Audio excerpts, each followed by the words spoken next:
오늘 대규모 원금 손실 사태가 발생한 DLF에 대한 금융감독원의 분쟁조정위원회가 열렸습니다. 금융감독원이 판매사에 대한 배상 비율을 발표했는데 역대 최고 수준의 결과가 나왔습니다. 자세한 내용 현장에 나가 있는 김수현 기자를 통해 알아보겠습니다. 김수현 기자. 네, 금감원이 오늘 오후 4시경에 손해배상 비율 등이 담긴 분조위 심의 결과를 발표했습니다. 금감원은 DLF를 판매한 금융사들이 손실을 본 투자자에게 손실의 40%에서 80%를 배상할 것을 결정했다고 밝혔습니다. 80%의 배상 비율은 역대 최고 수준입니다. 그동안 분조위의 배상 비율을 살펴보면 대표적으로 50% 이하인 경우가 많았습니다. 지난 2005년 우리은행이 판매한 고위험 판생 상품인 파워 인컴 펀드의 경우 50%의 배상을 권고했으며 2013년 동양 사태 당시에도 불안전 판매가 심했던 사례에 한해 배상 비율 50%, 피해자 중 투자 경험이 전무한 노인 등의 최대 비율인 70%가 결정된 바 있습니다. 오늘 나온 분조위 권고안을 금융회사와 피해자가 모두 수용하면 손해배상이 이루어집니다. DLF를 판매한 우리은행과 KB 하나은행은 이미 금감원 분쟁 조정 결과를 전적으로 수용하겠다고 밝힌 바 있습니다.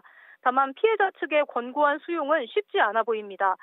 피해자 측은 1시 반에 예정되었던 금감원 분조위 시작 이전 기자회견을 통해 원금 100% 배상 주장에는 변함이 없다며 입장을 분명히 했습니다. 지난 10월 발표됐던 금감원의 중간 검사 결과 불안전 판매 사례가 50%까지 밝혀졌다는 점, 그리고 내부 통제 미흡과 리스크 관리 소홀, 내부 증거자료 인멸 등 여러 가지 위법 행위가 있었던 점을 들어 DLF를 사기 판매로 정의하고 계약 무효 또는 원금 100% 배상이 이루어지도록 해야 한다는 것입니다.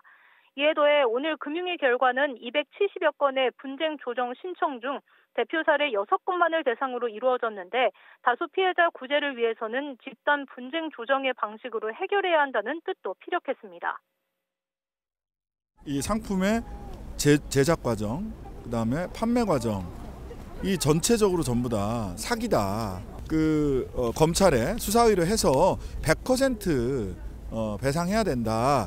라는 입장이고 지금도 여전히 당연히 그것이 맞다라고 생각이 되고요. 집단 조정을 해서 추가적인 분쟁이 지속되지 않도록 이리적으로 해결하는 게 좋겠다.